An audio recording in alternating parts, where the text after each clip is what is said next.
A paz do Senhor mais uma vez, e estamos trazendo mais um versículo e a sua respectiva interpretação. Desta feita, eu quero desde já agradecer o irmão que nos enviou a sugestão do tema e a sua respectiva explanação. Desta feita, nós vamos discorrer sobre um versículo muito polêmico que está no segundo livro das Crônicas, no capítulo de número 18, e vamos ler dois versículos, os versículos 21 e 22 do segundo livro das Crônicas dos Reis de Israel. Segundo as Crônicas, capítulo 18, versículo 21 e 22, diz assim: E o Espírito respondeu: Irei e serei um espírito mentiroso na boca de todos os profetas do rei. Então declarou-lhe o Senhor: Vá e realiza teu intento, tu de fato o enganarás e prevalecerás contra ele. Verso 22. E o Senhor pôs um espírito mentiroso na boca destes teus profetas, e Yahvé, o Senhor, portanto, é quem determinou a tua desgraça e derrota. Amém? Queridos, lendo este capítulo e os seus respectivos versículos, nós nos deparamos aqui com um fato histórico que se deu quando a Bíblia diz que o rei Acabe, que reinava sobre as 10 tribos do norte, ele fez uma aliança com Josafá, o rei que reinava sobre as 2 tribos, chamado do Reino do Sul. E a Bíblia diz que Acabe ele fez uma aliança com Josafá para ir à guerra contra Ramote-Gileade. E a Bíblia diz, como nós entendemos e lemos, que Acabe ele consultou profetas com o intuito de ouvir a voz de Deus para só então poder ir até a guerra e ser vitorioso consequentemente. Essa era a perspectiva do rei Acabe. Mas a Bíblia diz que um espírito mentiroso se apresentou perante o Senhor. A pergunta que não quer calar: como, pois, Deus pode recrutar um espírito enganador, um espírito de mentira, consequentemente, por que não dizer, um espírito imundo, com o intuito de trazer assim a derrocada do rei de Israel, no caso do Acabe? Estaria Deus compactuando com o mal, compactuando com o espírito de mentira, se Deus é a fonte de toda a bondade, misericórdia e verdade? Então, são perguntas que deixam muitos pontos de interrogações.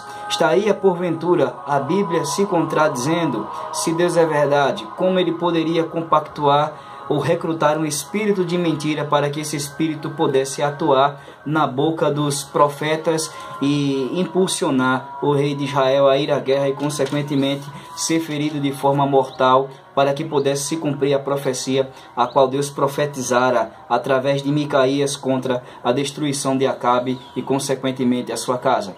Estaria Deus, porventura, se contradizendo, indo contra os seus princípios de ética, moral e verdade? Analisando o texto de 2 Crônicas, capítulo de número 18, versículos 21 e 22, vamos entender do ponto de vista da língua original. Pois, primeiro, na poesia hebraica, ou a poesia hebraica revela toda a prontidão de Satanás com o intuito de matar, roubar e destruir. Então, primeiro, a primeira informação que eu tenho aqui, ela diz respeito à prontidão de Satanás, que está 24 horas com o intuito de matar, de roubar e de destruir, como está escrito em João capítulo 10, versículo 10, palavras ditas pelo Senhor Jesus Cristo. Segundo, Deus permite soberanamente, de forma singular, que o diabo engane aqueles que insistem em não dar ouvidos à palavra de Deus. Ou seja, isso parte de um ato permissivo oriundo do próprio Deus. Pois a Bíblia diz no livro do profeta Isaías, que posteriormente falaremos desse versículo também, que Deus cria a luz e as trevas e, consequentemente, o mal. Então, é um ato soberano. Deus, de forma permissiva, entender e aceitar que o diabo ele venha a manipular e enganar as pessoas que insistem, é claro, em permanecer na operação do erro e, consequentemente, na mentira. Terceiro, esse espírito de mentira atua através dos falsos profetas. Então, consequentemente, se a Bíblia fala de um espírito de mentira, a mentira precisa de um instrumento, a mentira precisa de um vaso. E, consequentemente, é claro, a mentira, o espírito mentiroso, ele se utilizou da boca dos profetas para que eles pudessem profetizar vitória sobre a casa de Acabe contra Ramote Gileade, o que, consequentemente, foi totalmente o contrário. Acabe foi frustrado porque o espírito mentiroso acabou se apoderando da boca dos profetas e ele entendeu a mentira como verdade. Claro, permissão de Deus, como falamos a princípio, para que a vontade soberana dele pudesse se cumprir, mandando Acabe para a guerra e Acabe assim morrendo de forma desastrosa. Então, esse espírito de mentira, ele atuou através dos falsos profetas, e ele atua, infelizmente, até mesmo nos dias de hoje, através de falsos profetas também. Então, são aqueles que profetizam mentiras, são aqueles que profetizam uma prosperidade onde não há, são aqueles que profetizam bênção onde há maldição, são aqueles que profetizam verdade onde há engano, são aqueles que dizem que aqueles que andam na operação do erro estão fazendo certo, estão fazendo correto, estão fazendo bem. E é claro, o fim, consequentemente, é a derrota, a destruição e a desgraça, como se deu na casa de Acabe. E já dizia um provérbio hebraico que a mentira se apoia em uma perna só.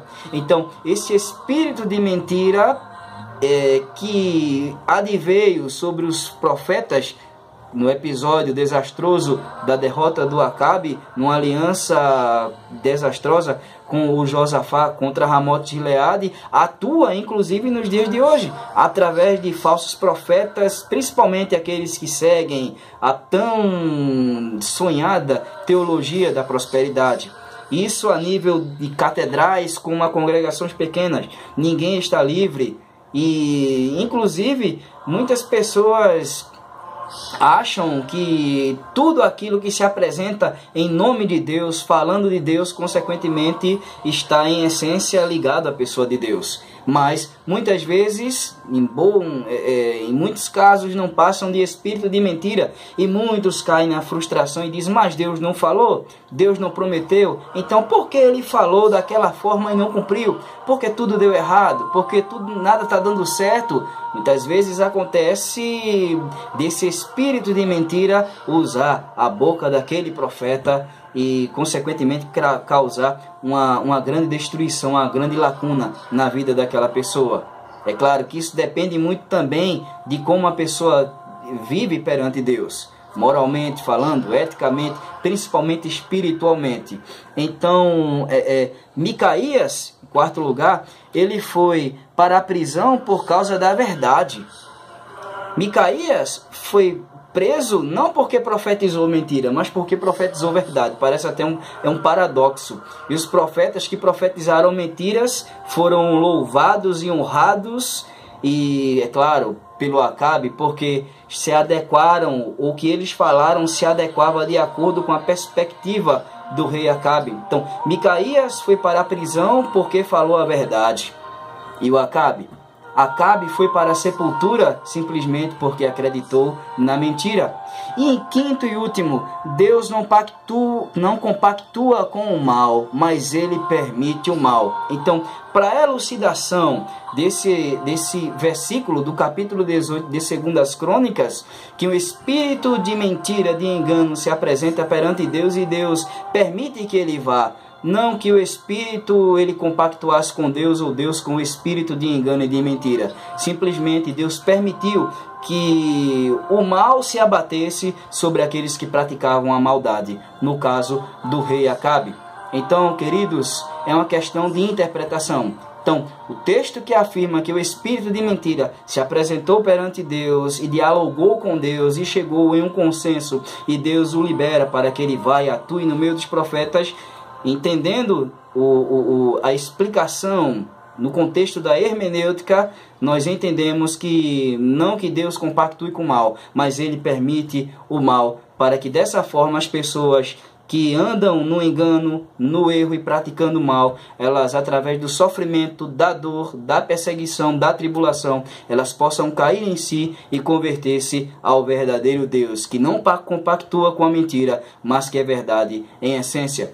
Então, que Deus nos abençoe e até a próxima. Paz do Senhor para todos. Paz.